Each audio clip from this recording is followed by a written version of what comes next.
धर्म संस्थापनार्थाय संभवामि युगे युगे।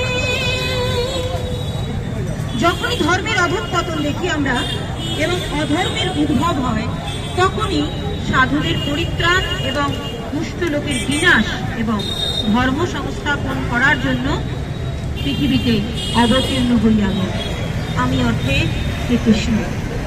গীতা আমাদের অন্যায়ের বিরুদ্ধে দাঁড়াবার প্রেরণা দেয়, কারণ স্বয়ং ভগবানই যুগে যুগে দুষ্টের দমন এবং সৃষ্টির পালন করে এসেছে।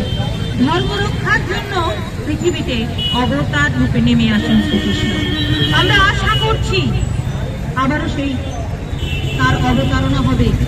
আমরা এতদিন দীর্ঘদিন যে আমাদের লড়াই চলছে পাকিস্তান আর ভারত, এই নিয়ে আমরা জর্জরিত। আমাদের মনে আমাদের যতক্ষণ না সোজাসুজি যুদ্ধ হচ্ছে আলাদা কথা, মনের যুদ্ধ চলেছে বছরের পর বছর।